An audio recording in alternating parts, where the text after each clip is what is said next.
Всем привет! Вы на канале 88 клубков, это канал по вязанию, меня зовут Настя. Сегодня я вяжу сумку крючком из полиэфирного шнура с необычной для меня фурнитурой. Это плотный прозрачный пакет из полиэстера. Такие пакеты могут быть разного размера, разного цвета и формы ручек. У меня прямоугольная ручка в тон пряжи. Размеры моей заготовки пакета: по донышку длинная сторона 27 сантиметров, короткая 13,5 сантиметров, глубина 24 сантиметра, размеры ручек 13 на 12 сантиметров. Ссылку для приобретения этой заготовки оставляю в описании под этим роликом. Там же оставлю свой промокод на скидку и ссылку на продавца-производителя необходимых материалов и инструментов. Использую крючок 4,5 мм и полиэфирный шнур Карамель Дольче. Характеристики нити: в 100 метрах 200 грамм. Мой цвет марципан. Он идеально подходит под цвет ручек. Хочется сказать, что заготовка пакет пришла немного помятая, но я выровняла и придала ей форму с помощью горячей струи воздуха из фена. Вообще это самостоятельное изделие, но с помощью крючка и пряжи мы превратим его в стильный и модный аксессуар. Подписывайтесь на мой канал, ставьте лайки, переходим к работе. Накидываю нить на крючок, короткий край перед работой, подхватываю рабочую нить и создаю первую петлю. Мне потребуется 17 воздушных петель. В моих размерах 17 петель примерно 13 сантиметров. Если у вас другой размер заготовки, ориентируйтесь по донышку. От каждой точки цепочки из воздушных петель должно быть одинаковое расстояние до края. То есть количество рядов навяжется и размер донышка совпадет с размером заготовки. Ориентируйтесь на это. Теперь пропускаю первую точку, 17-ю. И в следующую провязываю столбик без накида. И так каждая следующая точка. Так как первую я пропустила, провязываю 16 столбиков без накида в каждую заднюю перемычку косы из воздушных петель. Так что косичка остается на другой стороне, а подхватывается только задняя перемычка. Последнюю 16-ю точку мне нужно провязать еще 3 столбика. В общей сложности 4 для поворота на противоположную сторону. И последний 4-й.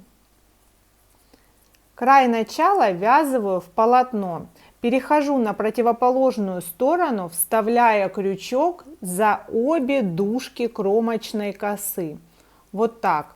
Подхватываю нить и провязываю столбик.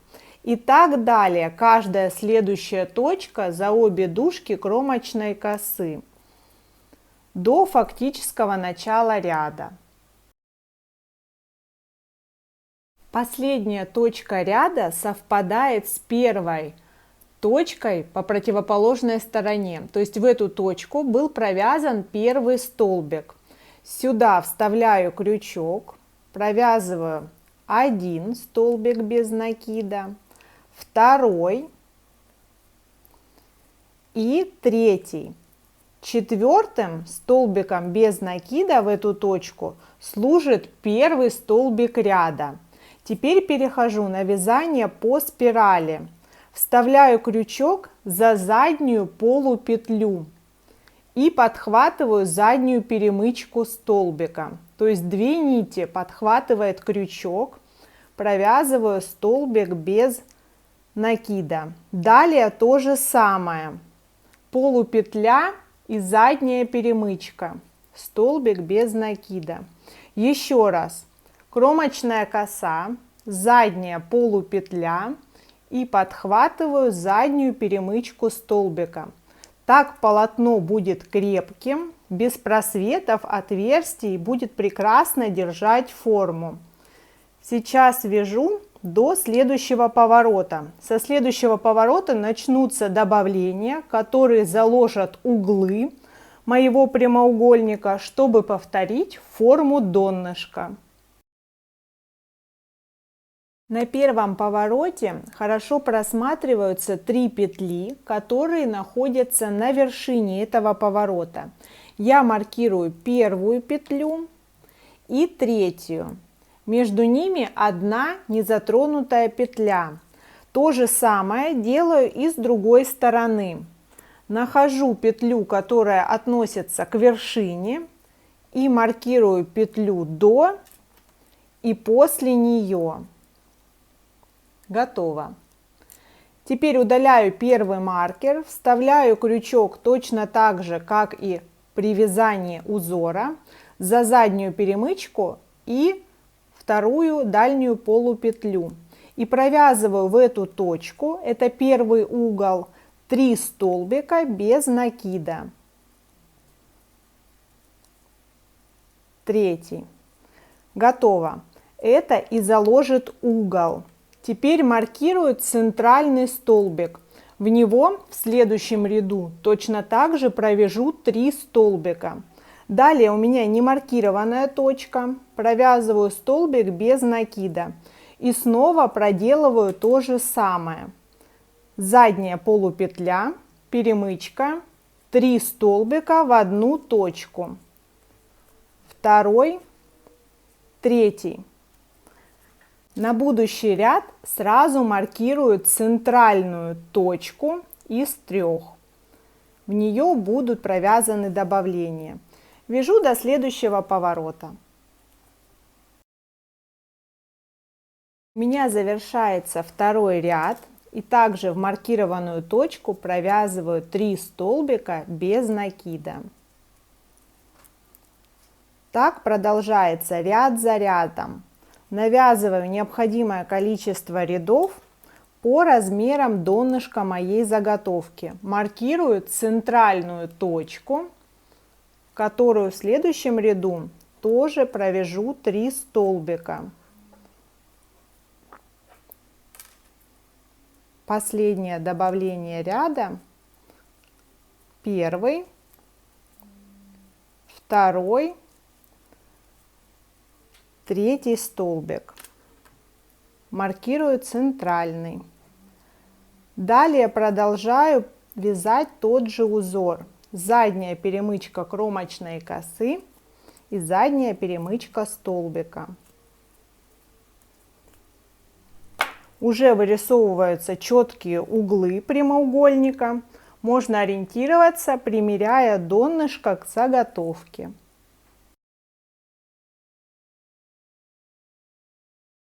У меня завершается 8-й ряд. Я померила для себя.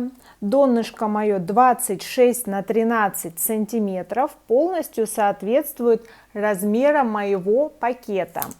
Поэтому в последнюю точку я провязываю не 3 столбика, а 2. Лишь для того, чтобы повернуть на другую сторону.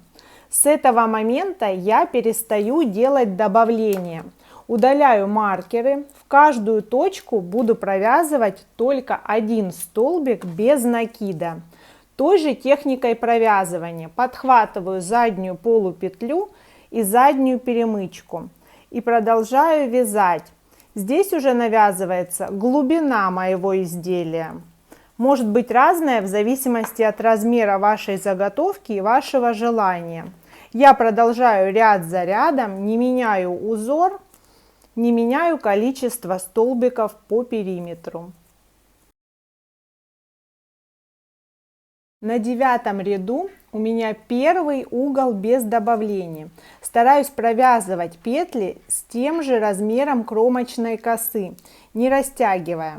Изделие сразу приобретет жесткую форму, то есть стенки повернутся наверх, потому что петель для навязывания объема уже не хватает.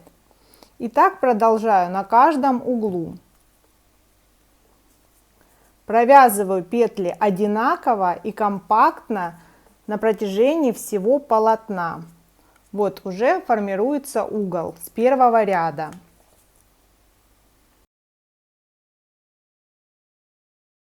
Я вяжу 4-й ряд по стенкам, и у меня закончился первый моток пряжи. Вводить новую нить я буду самым простым способом.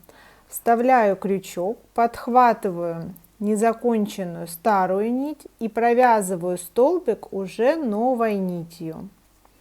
Край начала и окончания подтягиваю и пускаю, ввязывая его в полотно.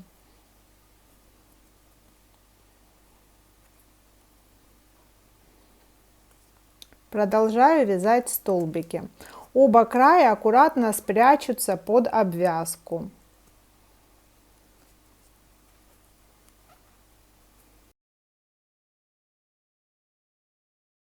У меня заканчивается 21 ряд. Внимательно просчитываю от точек, где я прекратила делать добавление.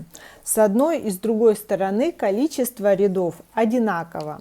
Глубина изделия 15 сантиметров.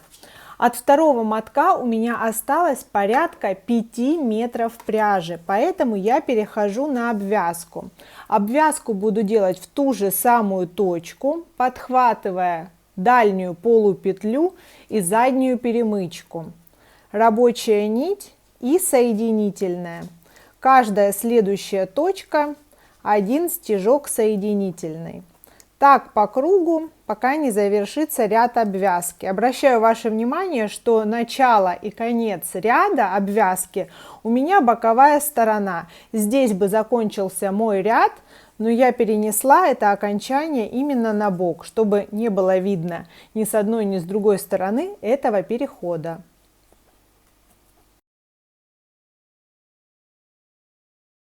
У меня последняя точка. В нее также соединительная и полностью вытягиваю остаток нити. Далее делаю соединение со следующим звеном обвязки. Увожу нить туда и возвращаю ее в исходную точку, чтобы замкнуть круг. Она окажется на изнанке, где я прячу ее с помощью крючка или иглы по внутренней стороне. Далее вставляю мою навязанную форму в пакет-сумку. Сумка готова, просто и понятно, без сложных схем и расчетов. Получится даже у новичка. Стильная, практичная и вместительная, не требует вшивания подклада. Ручки как будто парят над основанием сумки, но здесь можно вязать и выше, на ваше усмотрение. Я поместилась ровно в 2 мотка пряжи. Все аккуратно, такое изделие не потребует частого ухода, так как защищено плотной пленкой. Обязательно подписывайтесь на мой канал, ставьте лайки, будет много интересных видео. Всем пока!